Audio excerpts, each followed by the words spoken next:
Hello guys, welcome back to another video, and today we're going to be doing 10 things you can do to get more kills in Fortnite Battle Royale, and kills will help you win the game. This is not how to win the game though, so don't do these to expect to win the game, but this can win you the game the more kills you get, so just keep that in mind. You can possibly win it by doing these things.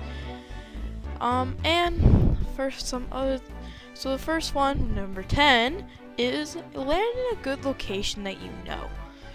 So basically that kind of means is just don't go in the middle of nowhere where you don't know where you are, you don't know any of the loot, because obviously you're most likely not going to find anything. You're not going to know any secret chest or any of that stuff.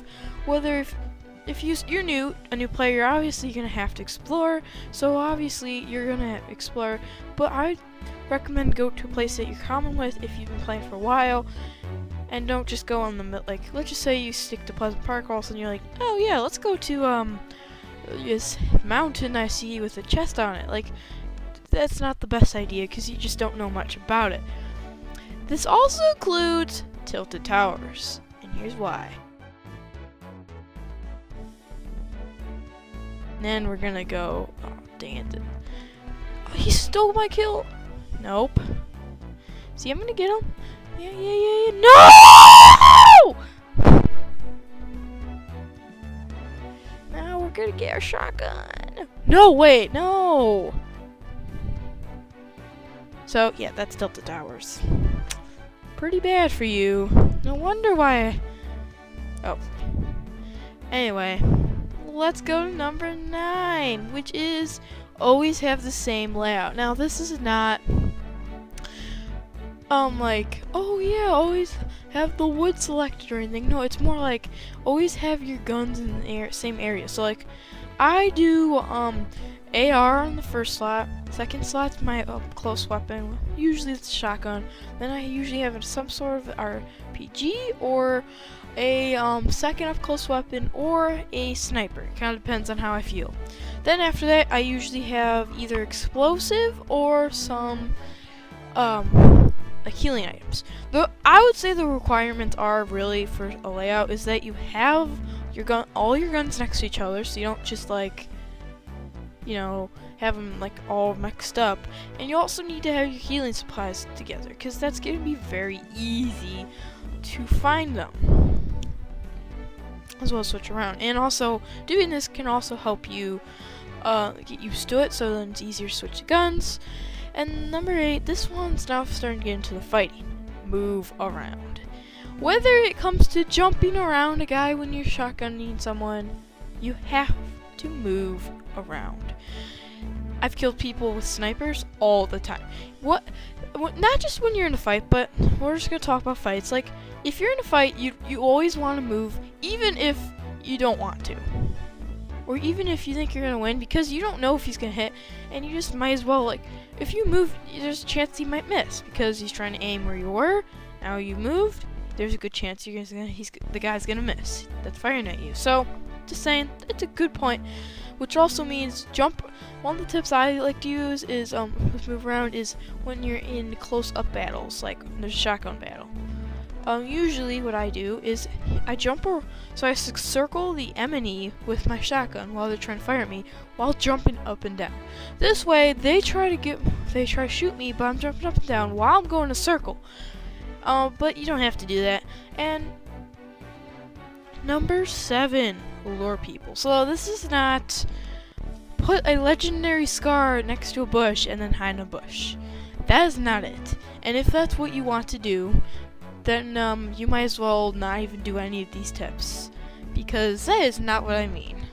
No, what I mean by lure people, well, what I mean by that is that when you kill someone, you lure people's attention to them. So the best thing you can do is to lure people to someone's loot that you killed, because they'll just come up and be like, oh, someone killed another person and they left the loot, I'm gonna go take it, and you're just gonna shoot them.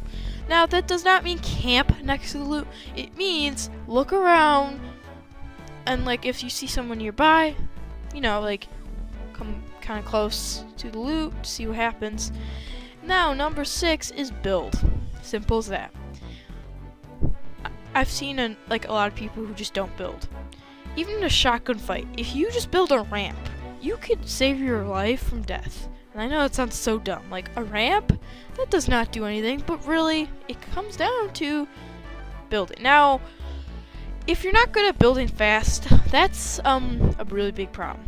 But really, you should practice, but more so building, I don't mean like spam walls in every single direction to protect yourself when one bullet whizzed past you and didn't even hit you. That is not what I mean. I mean, like, you know, if you get shot by one area and you see the guy, build ramps, build a few walls, and then start trying to get the height. Advantage. The thing you always want to win battles is height. So always try to build those ramps to get higher than the enemy. Even if you fall to your death, it's better than just being low, because they'll just kill you. You don't want them to kill you, you would rather not die from them. Number 5, go towards gunfire sounds. This will give you a lot more kills more often. I know for a fact I think this all the time, but when I hear gunfire, I usually and most people would immediately go in the opposite direction away from it because they don't want to be in a fight. But the truth is, that's actually a sign that someone is fighting another person, which means you could pick off the guy who killed the other person eventually, hopefully. And it's just something you should keep in mind.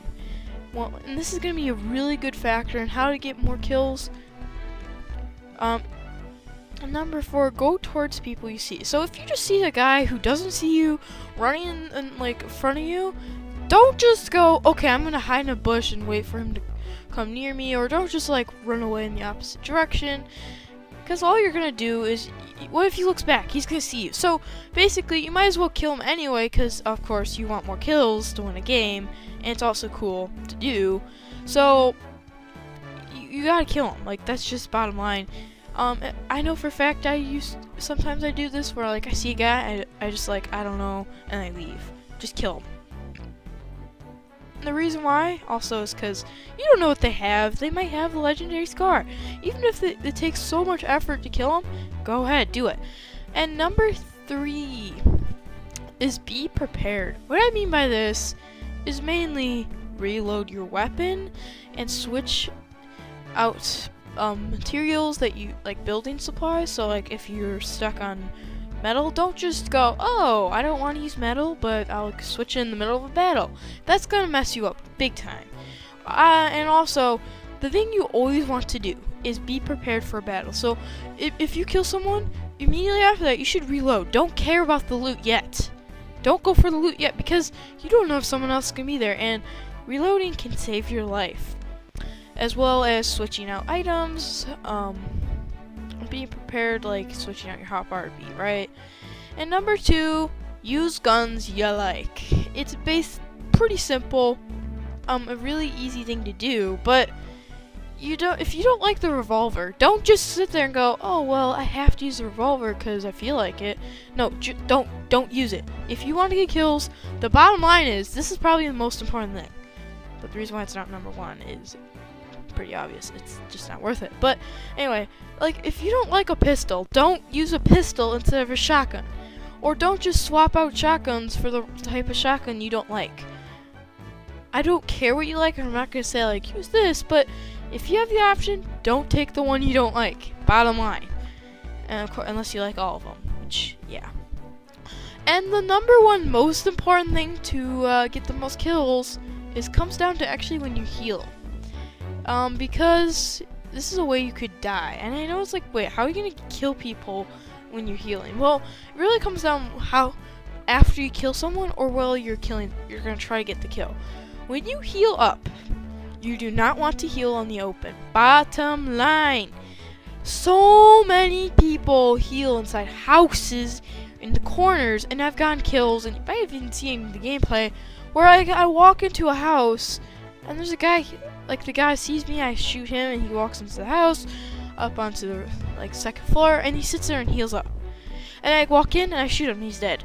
Because when you heal in the open, first off, you make noise, right?